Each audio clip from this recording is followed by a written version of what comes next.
Prefeito, eu vou fazer uma pergunta que você não pode responder, eu sei. A pergunta que eu faria é o seguinte: você é candidato à reeleição? Eu sei que você vai dizer não, talvez, quem sabe, entendo isso daí. Mas suponhamos que você seja candidato à reeleição, como eu acho que você vai ser, como também acho que você acha que vai ser. Na eleição passada, eu propus que você assinasse um documento dizendo o seguinte: se eu for candidato, se eu me eleger, eu me comprometo a terminar o mandato. Se por acaso você for candidato e eu lhe entregar esse documento de novo, você assinaria, se comprometendo a acabar o mandato até o final? Eu assinaria. Acho que uma das coisas mais honrosas que pode acontecer para alguém, sinceramente, na vida pública, é ser prefeito de São Paulo. Eu não consigo nem entender uma pessoa ter a honra de ser eleito prefeito da principal cidade do Hemisfério Sul e renunciar a isso por qualquer outro projeto. Acho que não se justifica. Acho que o prefeito de São Paulo, nós temos que reconhecer que a importância da cidade, a liderança da cidade, o papel que ela tem em transformar a vida das metrópoles, não só do Brasil. São Paulo pode e já está sendo referência para outras cidades, né, que têm as mesmas dimensões, as mesmas características, de maneira que, se porventura eu me lançar candidato e você me fizer a mesma pergunta, eu vou te dar a mesma resposta. Mas você está feliz sendo prefeito de São Paulo, com tantas tensões, com tantas preocupações, com tantos conflitos, você está feliz? Sua vida pessoal melhorou, piorou? Como é que está? Olha, para quem é desafiador, quem gosta de desafio não vai encontrar emprego melhor. Agora, se a pessoa quer um lugar na política mais acomodado, que ela passe mais despercebida, que ela pode ter uma trajetória mais linear, não é aqui. Aqui é tensão o tempo todo, adrenalina o tempo todo. Para quem gosta de política pública, é o lugar mais legal do país. Agora, teria algum motivo que o impedisse de se candidatar a continuar tendo essa honra de exercer a prefeitura? Teria algum motivo? Assim, teria algum pedido? Teria alguma coisa que o faria? Porque ninguém acha que, na verdade, você não seria candidato. Tem algum motivo? Gilberto, deixa eu te falar com sinceridade. Eu acho que nós precisamos resgatar um pouco da dignidade da vida pública. Uhum. A vida pública, para as pessoas corretas, eu não vou dizer que é um sacrifício, porque não é verdade. Quem gosta de política, gosta de vida pública. Mas ela envolve algum desprendimento. Você tem que ter abdicado de certos prazeres da vida para ser um político correto. Você não pode almejar riqueza, você não pode almejar necessariamente reconhecimento. Às vezes ele vem, às vezes ele não vem, às vezes ele vem tardiamente. Então, a vida pública é uma vida muito pulsante, né, muito rica do ponto de vista das relações, do conhecimento, das pessoas que você conhece. É muito incrível a vida pública, mas ela envolve renúncias importantes. Isso tem que valer a pena de um ponto de vista. A vida pública tem que ter uma certa dignidade. E eu penso que no Brasil nós estamos num momento muito delicado desse ponto de vista. Eu vejo muitas pessoas que poderiam estar se aproximando da política e que não estão em função desse contexto que nós estamos vivendo. Intolerância, as pessoas estão exasperadas, não estão se respeitando, né? Tivemos o episódio com o Suplicy, ultra desagradável, uma pessoa assim... Na Livraria Cultura, no debate da CBN. Na sabatina da CBN. Então, eu entendo o seguinte... Você acha que tem um nível de selvageria na política? As pessoas não querem ouvir, querem gritar, virou quase um vale-tudo? Eu acho que virou um pouco.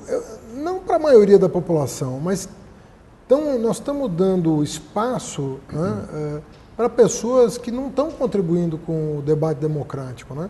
O debate democrático é um debate de argumentos. Você vence o melhor argumento. Você tem que ir para a cena pública e falar: eu estou fazendo isso, muita gente não gosta disso, mas o resultado vai ser esse. Então eu estou defendendo uma posição e mesmo que eu perca uma eleição, isso não vem ao caso. O futuro vai julgar se aquela medida é correta ou não. Agora, nesse momento, tem várias críticas nos principais veículos do mundo colocando a sua gestão como uma gestão promissora, de futuro, conectada às tendências. E é um pouco desconexo o que as pessoas estão falando lá fora com o que as pessoas falam aqui dentro. Você se sente incompreendido? Você acha que você está dialogando mais com o futuro do que com o presente? Eu acho que tem um recorte geracional. Eu tive 2 experiências recentes.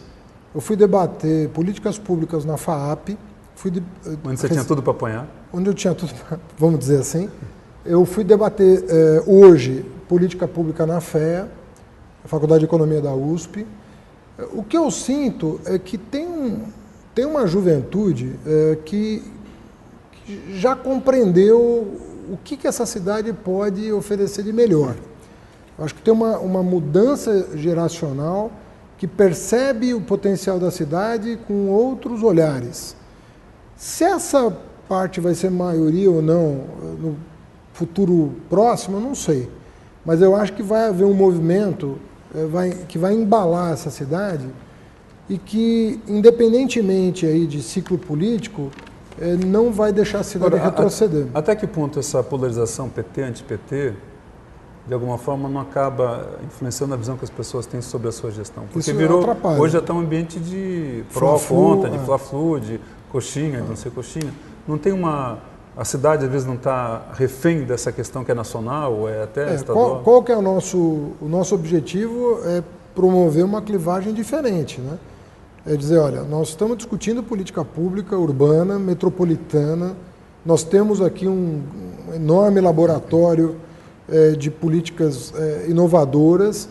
São Paulo está chamando a atenção do mundo, vários correspondentes estão nos procurando para repercutir as políticas de São Paulo, né? Então, Deutsche Welle, New York Times, Wall Street Journal, La República, El País. Vamos discutir a cidade, nós temos um potencial. Você acha que aqui. santo de casa não faz milagre, é isso?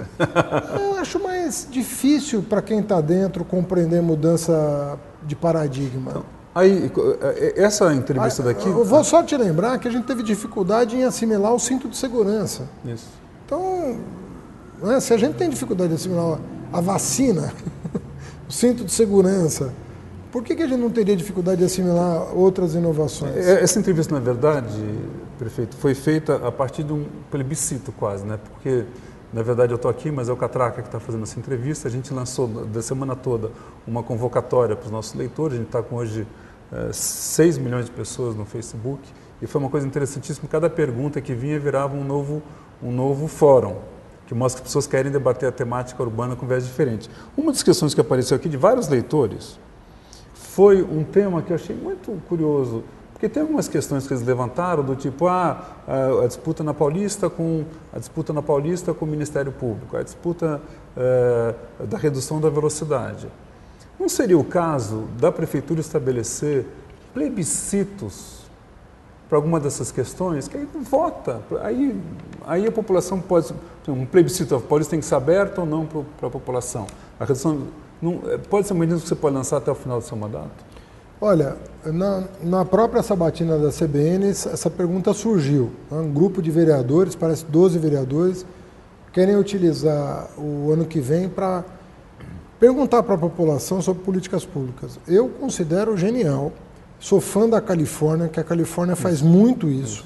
Não perde uma oportunidade de consultar a população. A maconha foi assim lá, foi por plebiscito. Foi por plebiscito. A liberação E eu entendo que São Paulo, até por ser o centro nervoso do país, tem que sair na frente, tem que dar o exemplo. Eu lancei a ideia de eleições para subprefeitos. Eu quero encaminhar, talvez ainda esse ano, um projeto de lei prevendo uma nova forma completamente diferente de escolha do subprefeito. Nós temos que vitaminar... Seria por lista tríplice ou seria uma... É isso que nós estamos estudando, porque teria 2 turnos, um turno só. Se tiver 10 candidatos com 10% de voto cada um, como é que você arbitra? Seria junto com a eleição do prefeito? Seria junto com a eleição do prefeito ou não. Então é isso que nós estamos estudando. Por isso que nós estamos pedindo aí um prazo. Eu até anunciei prematuramente, mas eu quero entregar uma governança nova para a cidade. O poder local é muito importante. Se a gente puder empoderar a subprefeitura na perspectiva de descentralizar o poder, porque na esteira disso nós vamos descentralizar o orçamento, descentralizar a gestão, mas começando por descentralizar o poder, e eu não temo que um subprefeito seja desalinhado com o prefeito, isso faz parte. Em Paris é assim, os arrondissements têm, entre aspas, subprefeitos eleitos, e a eleição do prefeito de Paris, inclusive, é indireta. Nova York, assim, Nova York são várias subprefeituras que têm eleição. Nós podemos fazer isso em São Paulo. Eu penso que São Paulo está madura para isso. Você acha que vai entregar isso já? Esse ano eu quero entregar. Porque é uma discussão longa que vai acontecer, né? Vai acontecer, mas quem sabe o ano que vem não seja um ano propício para a gente fazer uma eleição geral em São Paulo, né? Mesmo que a Câmara decida fazer depois, né? Mas teria também vereadores eleitos, figuras eleitas dentro de cada subprefeitura ou não? Isso nós já temos, o Conselho de Representantes. Mas teria algum tipo de eleição para acompanhar junto a eleição do subprefeito? Poderíamos fazer o Conselho de Representantes das subprefeituras, de repente poderiam ser eleitos junto com o subprefeito. É o que nós estamos estudando nesse momento, mas fortalecer o poder local, promover plebiscito ou referendo. E também, Gilberto, a gente tem que tomar alguns cuidados. Eu vou dar um exemplo. A última medida penúltima polêmica que nós tomamos foi a redução de velocidade. Está amplamente amparada na melhor literatura internacional possível. Às vezes você não vai fazer uma pergunta do tipo assim, você é a favor da redução da velocidade máxima? Às vezes você pode fazer uma pergunta um pouco diferente. Vamos testar 6 meses? É uma outra pergunta. Então tem uma arte do que perguntar. Porque muitas vezes as pessoas não sabem ainda o que querem. Porque elas não têm todos os instrumentos para saber tudo o que querem. Então, às vezes, você pode perguntar para a pessoa se ela te autoriza a testar uma hipótese. Então, por exemplo, a faixa verde de pedestre é uma coisa que merece mais testes, por exemplo, que tem 2 leitores nossos que perguntaram se não seria o caso de ampliar a faixa verde em outros pontos da cidade. Sim. A faixa verde, né, para o telespectador que está nos vendo, é uma área que é a extensão da calçada, mas feita apenas com uma pintura. Você pensou em outras áreas para fazer a faixa verde? A CT está vendo isso, onde tem muito pedestre na rua, estender a faixa verde, que tem uma vantagem muito grande. Você não tem que resolver o problema de drenagem. Quando você amplia a calçada, tem todo um problema de drenagem a ser resolvido que encarece muito a ampliação, né? A extensão, alargamento da calçada. E a faixa verde, você sabendo fazer, a preço módico, você consegue garantir a segurança do pedestre. Nós estamos fazendo uma avaliação, nós pedimos 90 dias para avaliar a liberdade, ver o que acontece, se as pessoas se adaptam ou não. Pode ser que a gente chegue depois de 90 dias e diga, olha, para o padrão brasileiro, os paulistanos não se adaptaram. Pode ser, mas nós não podemos abdicar do direito de testar. Então, além de perguntar coisas do tipo, você é a favor disso ou contra, nós podemos perguntar, assim, você autoriza a prefeitura a testar uma hipótese?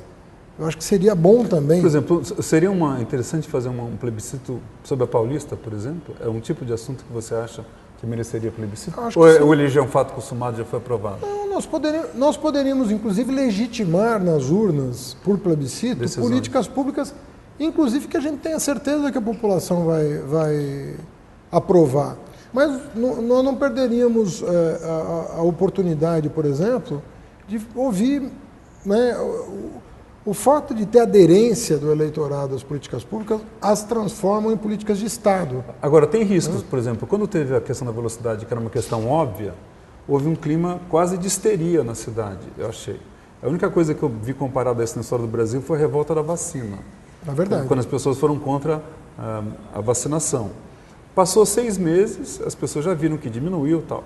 Não tem também o perigo de um plebiscito ser muito politizado e acabar trazendo um populismo ou questões não técnicas para a cidade? É verdade. O risco do plebiscito é esse. Por isso que a arte de perguntar, ela é tão importante quanto a pergunta, né? Quer dizer, como perguntar? Às vezes, obviamente que um plebiscito tem que ser precedido de um debate. Não pode ser assim, se a favor ou contra, como fazem as pesquisas de opinião. Porque se você não tiver o espaço para defender o teu ponto de vista, por que eu estou propondo isso? Será que o que está por trás dessa proposta?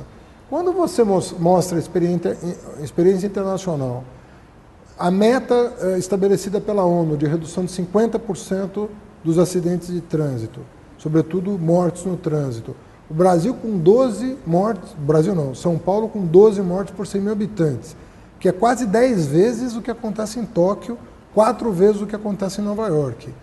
Bom, é intolerável um trânsito com esse grau de letalidade. Então, nós não podemos conviver com isso. Bom, o que se mostrou na experiência internacional?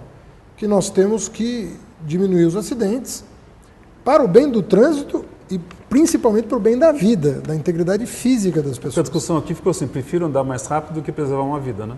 Ficou assim. Inclusive, racional, né? Inclusive com a AB tomando uma posição... Prefiro ganhar 2 minutos e colocar a vida de todo mundo em risco. Isso não é razoável. Agora, você vê que não demorou muito tempo para muita gente mudar de opinião. Então, nós já tínhamos aí 43% de apoio, segundo pesquisa do Ibope. Se fizer essa pesquisa hoje, eu te garanto que já mudou. Tem uma questão aqui do Ivan Azevedo que eu achei interessante, e talvez valha a pergunta do plebiscito. Ele quer saber se você é a favor de derrubar o Minhocão, ou se você é a favor de fazer um parque. Não seria uma questão de fazer um plebiscito, por exemplo, o Minhocão? Eu receio que hoje, se você fizer pergunta, as pessoas a maioria vai procurar mantê-lo como ele é hoje. A minha opinião sobre o assunto é essa. Por que nós estamos com cuidado em relação ao Minhocão? Por causa dessa questão técnica. Se você fizer uma pergunta de bate-pronto, a pessoa que usa o Minhocão vai falar, não, deixa como está, que você vai piorar a minha vida. Então você precisa, esse debate, a decisão, precisa ser precedida de um debate técnico. E mais que isso, você precisa jogar a luz sobre o Minhocão. Por que nós levamos ciclovia, lâmpada LED, jardins verticais, food trucks, lá para o Minhocão? Para as pessoas se apropriarem de um espaço que todo mundo voltou as costas. Não queremos discutir Minhocão, demora isso e acaba o assunto. Olha, vamos voltar a olhar juntos para o Minhocão, vamos começar a explorar possibilidades. Né? Então tem lá os coletivos lá todos, né? Demole Minhocão, Parque do Minhocão, Movimento 90 Graus, está cheio de coletivo ali que está começando a jogar luz sobre esse debate. Eu entendo que, talvez não em um ano, mas em pouco tempo, a gente tenha condições de tomar uma decisão madura. Tem uma outra questão aqui, essa questão da mobilidade tocou vários leitores nossos, mas uma delas é o seguinte, será que muito da dificuldade que a gente tem de gerir uma cidade como São Paulo é que existe uma carro-dependência, as pessoas não conseguem imaginar a cidade como ciclista, do pedestre, né? Qualquer coisa que mexe, parece que mexe quase como um vício, como se fosse de uma droga?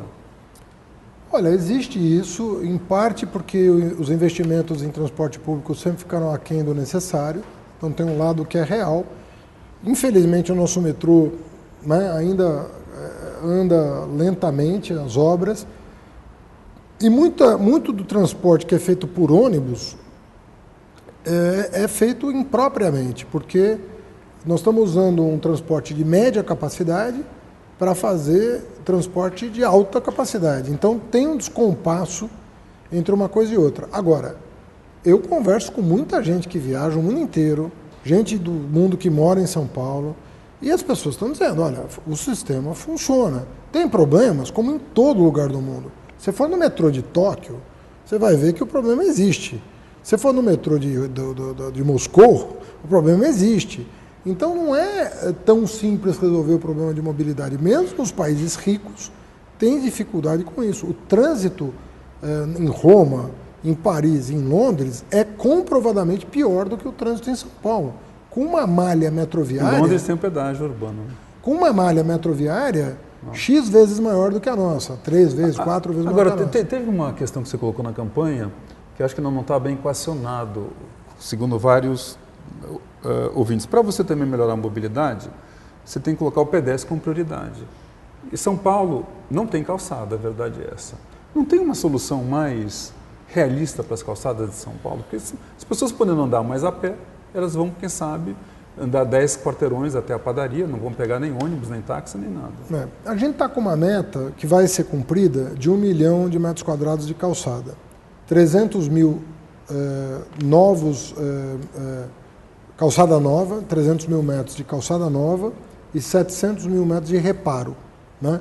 Foi feito um mapeamento em todas as subprefeituras para saber os piores lugares. Agora, nós estamos falando de 1.000 quilômetros de calçada, né? 1 milhão de metros, 1.000 quilômetros de calçada, numa cidade que tem 17 mil quilômetros de calçada. Então, você precisaria de 17 mandatos para resolver a calçada. É óbvio que não estão todas, né, com problemas, mas tem boa parte das calçadas com problema, né? Existe o debate sobre assumir, o poder público assumir... E cobrado... Ou assumir e fazer o reparo, ou dividir, como em Paris, por exemplo, você divide os custos com o morador, ou então de fazer o reparo e cobrar. Nós adotamos uma lei recente que é assim, eu notifico e se a pessoa não fizer a calçada, eu faço o reparo e mando a conta. É isso que está em vigor agora. E nós vamos fazer... Mas é realista isso? Nós vamos testar. É a primeira vez que se faz. Nós vamos testar daqui para o final do ano essa Mas a calçada não seria um problema da cidade em vez do... Olha, eu tenho medo de... vamos ver como é que evolui as finanças da cidade. Elas estão indo bem. Nós estamos corrigindo distorções históricas das finanças da cidade. Nós resolvemos um problema estrutural na cidade de tamanho monstruoso, que era a dívida com a União. O nosso endividamento vai cair para 80% da nossa receita anual, quando era de 160% da nossa receita anual. Estava tudo errado em São Paulo. Corrigimos o principal problema estrutural. Se essa coisa evoluir bem, quem sabe a cidade pode assumir. Eu temo que, se a cidade assume a responsabilidade pela calçada, sem funding, sem recurso, vai piorar a situação ao invés de melhorar. Então, para você tomar essa medida de assumir, você tem que estar com lastro. Uhum. E nós podemos ter lastro antes do que a gente imagina. Agora ainda não, porque nós estamos terminando de formalizar o acordo com a União, que está marcado para fevereiro. Tem uma questão aqui, muitos leitores, realmente o tema da mobilidade movimenta muita gente, né? Eles acham que teve uma ideia que foi lançada durante a sua gestão, que depois acabou não sendo simulado, de que houvesse algum tipo de benefício para quem compartilha o carro, que é ou uma faixa exclusiva, um tipo de imposto, como tem em várias cidades do mundo. Não seria uma boa ideia deixar como legado, pergunto aqui, algum tipo de benefício para quem pode compartilhar, já que hoje é fácil pelo celular, você já está acontecendo em Xangai, em Tel Aviv, não seria um legado deixar a carona como um estímulo na cidade de São Paulo? Porque às vezes uma pessoa pode levar 4 pessoas, né? É verdade. Estão surgindo os aplicativos para isso, né? Tem aplicativos que envolve comércio, né? Quer dizer, envolve transporte remunerado, e tem aplicativos que envolvem a carona livre. Ponto final. Né? Eu entendo que se essa cultura avançar, a faixa a solidária, né, como chamam, né, ela pode ser um caminho a ser perseguido. Ainda existe alguma polêmica entre os técnicos sobre a oportunidade de fazer agora. Então, como a gente ainda está numa política nós estamos no 3º ano de mudança. Veio a faixa exclusiva de ônibus, veio a ciclovia, veio a redução de velocidade para proteger o pedestre e o motociclista. Então, entendem que esse estresse contínuo precisa ser modulado para que a cidade Agora, faz sentido a faixa solidária? Faz sentido estimular a carona? Eu acredito que sim. Eu acredito, inclusive, que nós fizemos um upgrade aí do táxi, criamos uma nova categoria só por aplicativo, mas eu entendo, se você for projetar cidades para daqui a 50 anos, talvez menos, vai ser difícil você ter, primeiro, motorista. Os carros não vão ter motorista. Segundo, os carros vão ser compartilhados. Terceiro, os carros vão pagar alguma taxazinha para a prefeitura para manter as calçadas e o viário em ordem.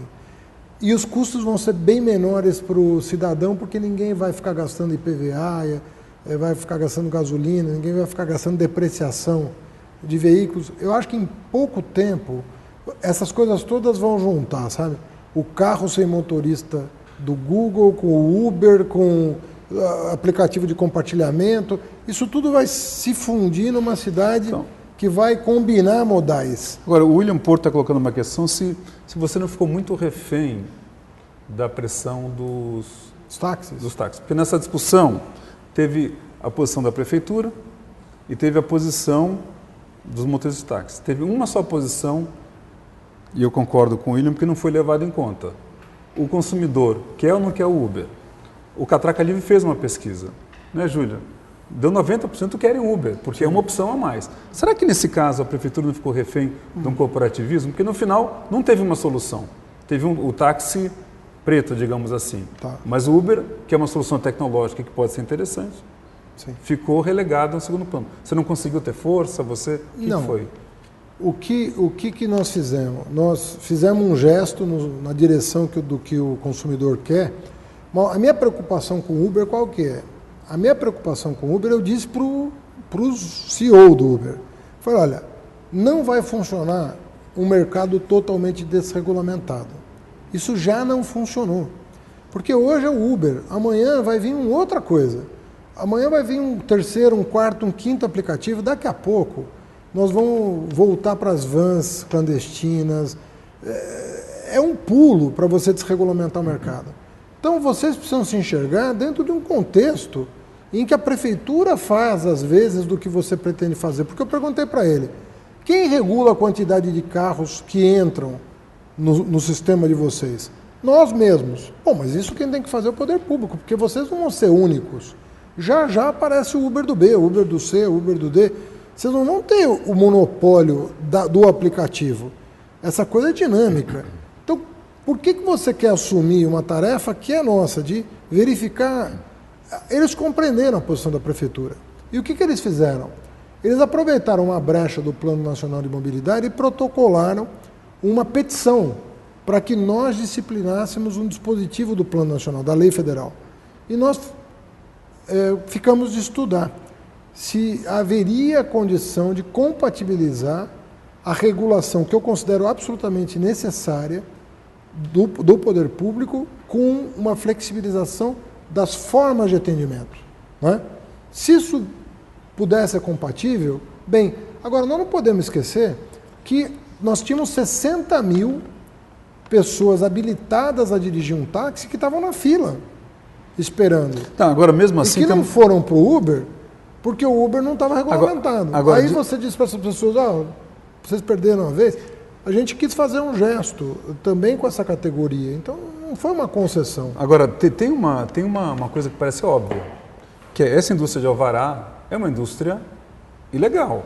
Você não deu alvará e virou, de alguma forma, você está negociando com uma ilegalidade. Não, com uma ilegalidade, ou seja, a pessoa tem um alvará, ela vendeu. No final, o Uber desmonta a coisa do alvará. Isso. Aqui não dá para desmontar, parece que já virou um fato consumado. O que me dizem que um alvará em Congonhas chega a valer... Né? O Uber privatizou o alvará, ele que disse... Ele que faz alvará. Não, mas aí então, tem mas o alvará é uma apropriação indébita de uma concessão do poder público. Por isso que nós mudamos a regra. Qual era a regra? Sorteia o alvará e deixa transferir. Na verdade é loteria. Sortear o alvará e deixar transferir, o cara ganhou um bilhete de loteria, que varia de 100 a 200 mil reais. Então por que eu estou dando por sorteio aquilo que é da municipalidade? O que nós fizemos? Os alvarás agora vão ter outorga. E você vai poder transferir o alvará de forma onerosa desde que a cidade ganhe. Como é o modelo de Nova York? Nova York é exatamente assim. Você paga pelo alvará e você paga pela transferência. Ou seja, você torna público aquilo que é público, da municipalidade. O que o Uber quer? Ele quer ser o emissor de alvará sem pagar nada para a cidade. Não faz sentido também. Então, o que nós estamos buscando? Nós estamos buscando, resguardar uma categoria que, bem ou mal, está dentro da legalidade, que são os táxis, e que sustenta 30 mil famílias. Mas nós estamos também estudando outras formas de atender o consumidor. Até porque nós temos que avançar nessa coisa do compartilhamento.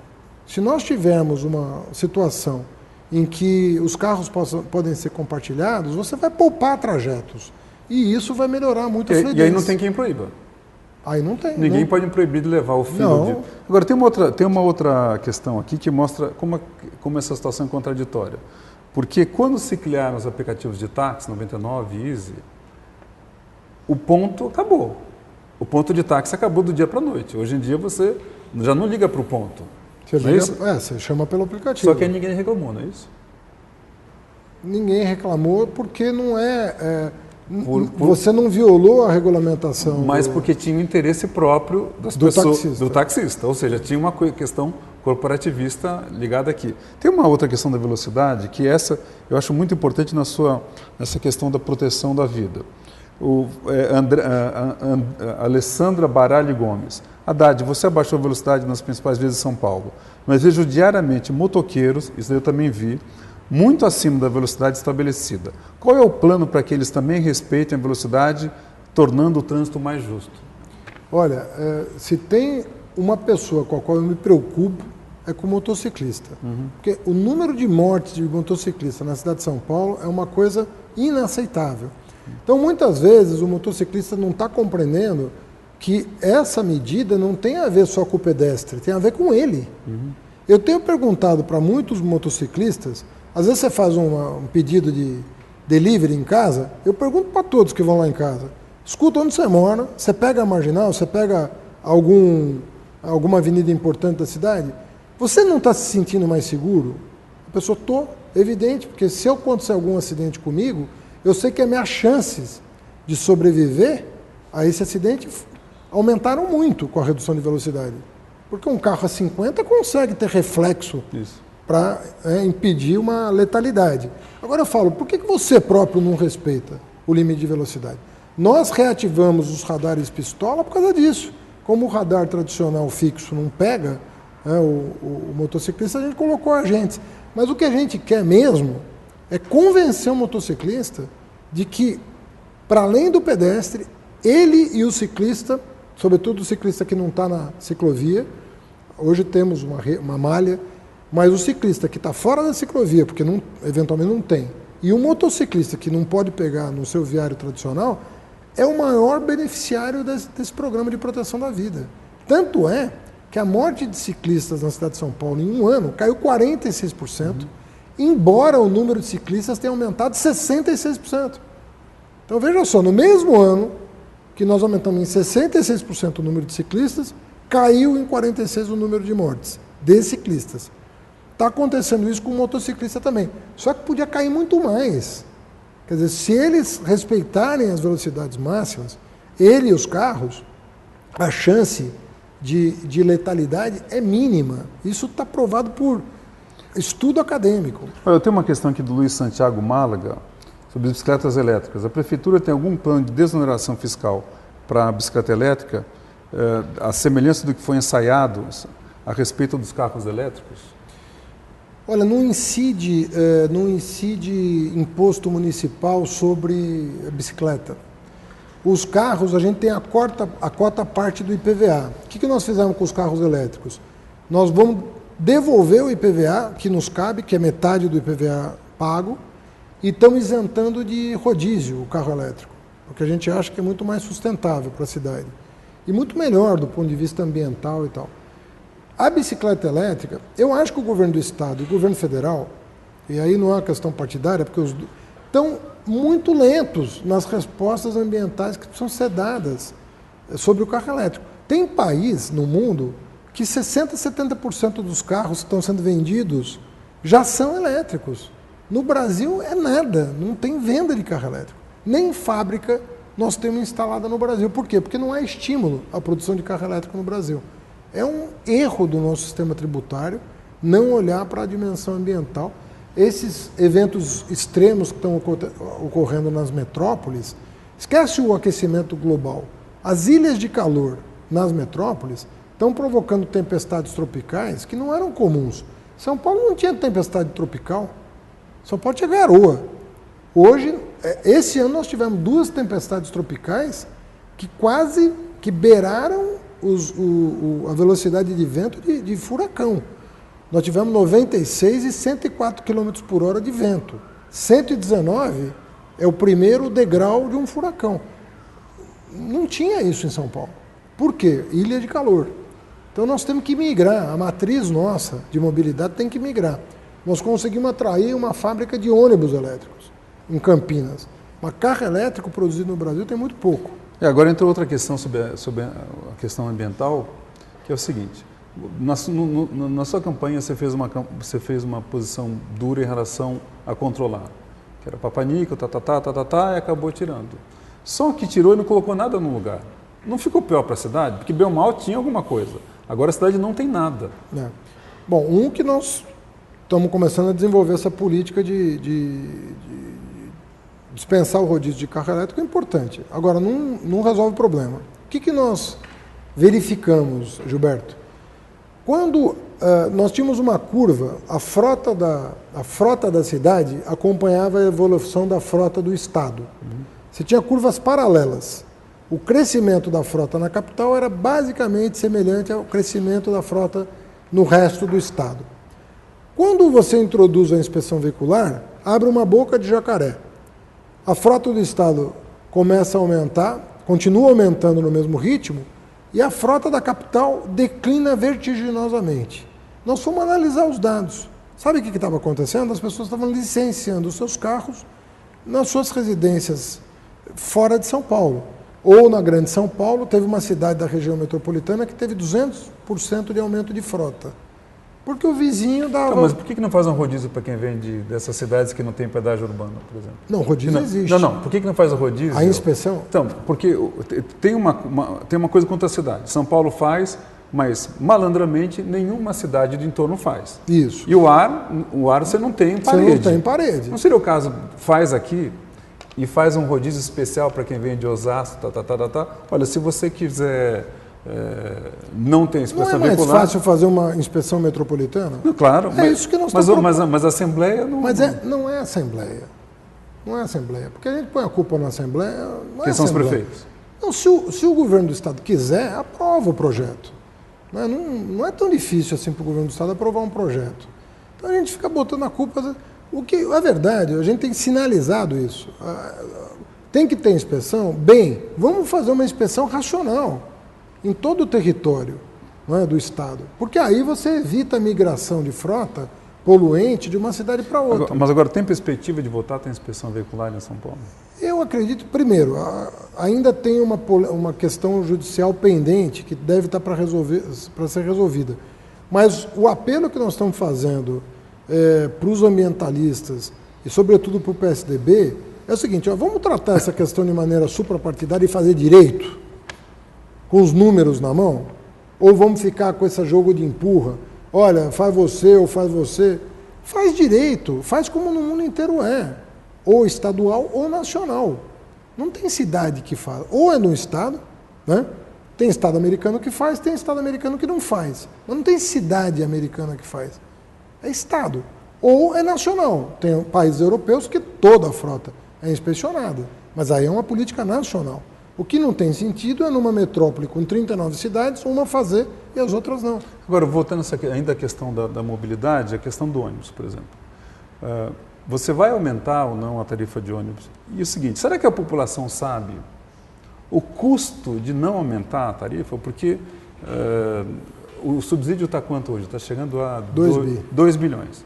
2 bilhões equivalem a várias creches. Será que a população está sabendo que ao não subir a passagem de ônibus, ela está deixando de ter creche, está deixando de ter CELS, está deixando de ter mais habitação? Não tem um pouco de, digamos assim, quase de dificuldade ou até de fraqueza da prefeitura em falar assim: olha, eu vou ter que subir a passagem de ônibus, vocês façam o que quiser, porque senão eu não vou ter como pagar.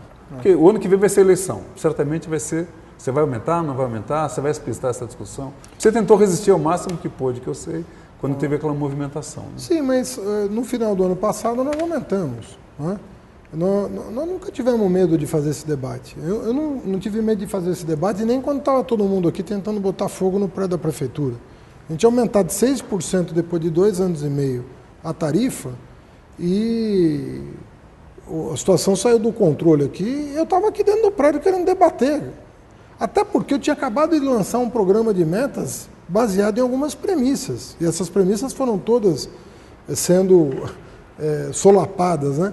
A tarifa, o IPTU, que a Justiça por um ano não permitiu a atualização da planta, o não parcelamento dos precatórios pelo Supremo Tribunal Federal. Tivemos muito problema.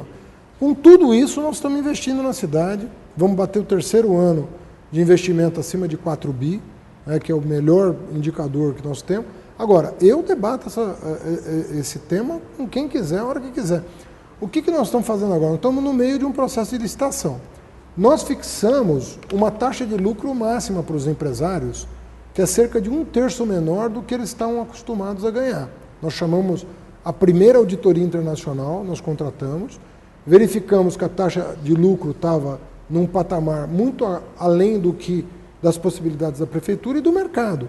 E fixamos um teto de lucratividade no edital. Está tendo uma grita enorme por parte dos empresários, mas enfim, isso vai representar um ganho para a prefeitura. Agora, nós vamos debater esse tema assim que a CT e a SPTrans trouxerem, a SPTrans no caso, trouxer para a minha mesa as planilhas. O custo não está grande para a cidade, em termos de... Está grande. Não ficou desproporcional em termos do que poderia ser colocado em saúde? Sendo franco também olhar o outro lado. Eu não prometi, na campanha eleitoral de 2012, passe livre para o estudante. Esse programa hoje custa para a Prefeitura de São Paulo quase 400 milhões por ano. Mas, se você quiser saber, até como ex-ministro da Educação, eu acho que para o estudante ele vale. Porque você abriu perspectivas para a juventude, sobretudo a juventude mais pobre, que não estavam dadas. Então, aqui então, é um programa caro, passe livre estudantil, são 350 milhões, entre 350 e 400 milhões por ano, 500 mil beneficiários, nós vamos entregar o cartão de número 500 mil, semana que vem ou na outra, mas eu não tinha prometido, é caro para chuchu, mas se você quer saber, hoje eu vejo que o passe livre para o estudante tem uma racionalidade, porque o empregado tem o vale transporte, o idoso já não pagava, nós diminuímos até a faixa etária. O estudante ficava numa situação difícil, mesmo pagando meia, porque 70 contos para um menino da periferia é dinheiro. Agora, tem uma questão aqui do Ivan Azevedo que toca nesse assunto, porque aprovaram na Câmara o passe livre para esse sim que é uma pessoa que precisa, que é o desempregado. Porque ele não tem nem como buscar emprego se ele não tem... É algo que você está colocando nas suas prioridades, esse tipo de coisa, ou está fora? Não, por uma lei valer, precisa ser aprovada em dois turnos. Foi aprovada em primeiro. O que nós pedimos é para dar uma paradinha ali para a gente fazer conta. A gente avaliar qual que seria a política pública voltada para o desempregado, para também caber dentro do orçamento, porque tudo é justo, mas claro. Você vai empilhando boleto, né? Então vai ter um custo. Qual é esse custo? Nós estamos calculando isso para verificar qual é o benefício que seria razoável para os cofres públicos e justo para aquele que está desempregado. Isso está sendo analisado, nós não temos ainda estimativa. E eu não posso sancionar uma lei, até, sobretudo no último ano de mandato, eu estou impedido por lei de criar despesa, né? Então eu tenho que saber o que eu estou fazendo. Então eu preciso calcular qual é o impacto. Pode ser que não seja a fórmula apresentada pela Câmara, 3 meses de gratuidade. Pode ser que seja uma outra coisa, número de viagens, sei lá. Estamos estudando para ver o impacto orçamentário. Mas, enfim, de novo, é uma demanda que talvez se justifique, né? Agora, o que você não conseguiu fazer até agora que você realmente lamenta? Olha, o que me causa assim, uma certa chateação é essa coisa do repasse dos recursos federais para as obras que foram licitadas. Você sabe que para você licitar uma obra é um parto. Você tem que contratar o projeto, tem que pagar o projeto. E o projeto é 3% do custo da obra. Então, uma obra de 300 milhões, você vai gastar 10 milhões. Como o PAC era de 8 bilhões, nós gastamos mais de 200 milhões, 300 milhões em projeto. Aí você tem que mobilizar a máquina toda para licitar licenciamento ambiental. Você não queira saber o que é. Fizemos licenciamento ambiental de tudo. E agora estamos com esse gargalo por causa do ajuste fiscal. É ruim para a cidade ter feito o que fez? Não. Nós temos aí um conjunto expressivo de obras licitadas e que poderão ser financiadas com recurso próprio. Por quê? Porque o endividamento da cidade caiu, me abriu espaço orçamentário para financiamento. Mas é uma coisa que podia já estar em curso. Eu podia estar gerando emprego e simultaneamente dando resposta. Você se sentiu meio abandonado pelo governo federal? Porque quando você se elegeu, havia uma expectativa de verbas, e a sensação que a gente tem, essa informação aqui, não veio nem um décimo. Você se sentiu meio abandonado? Vem um décimo, para ser bem sincero, é o que vai vir. Quer dizer, é óbvio que o fato de São Paulo não ter se valido do PAC como outras cidades, até porque chegou atrasado, né? Nós perdemos a oportunidade da fase de ouro do Brasil, né? Que tinha dinheiro para PAC, tinha dinheiro para tudo. Uma série de circunstâncias acabaram com essa janela. Então, São Paulo chegou, quando chegou, o dinheiro já estava curto. Então, se você for perguntar, me ressinto disso, é evidente, eu gostaria de... Eu teria hoje pelo menos 20 frentes de obra novas de drenagem e mobilidade que poderiam estar a todo vapor. Vou fazer a última... Já me avisaram aqui que o nosso tempo acabou, que tem quase 1000 pessoas assistindo a gente aqui. Coisa boa. É o seguinte, se eu perguntar para você quantas coisas você acertou, você vai conseguir dizer rapidamente, tá certo? O que você errou? Sinceramente, o que você... Olha, essa eu errei, se eu pudesse eu faria de novo. Olha, não vai dizer que não tem nada que você errou, que alguém que tem tanta coisa. É que é uma complexidade. Uma cidade, eu não sei, talvez a gente possa ter errado na forma, sabe? Não tanto no conteúdo. Na forma do quê? Na forma de encaminhar as coisas, né? Nem sempre você é feliz na maneira de comunicar a sua intenção.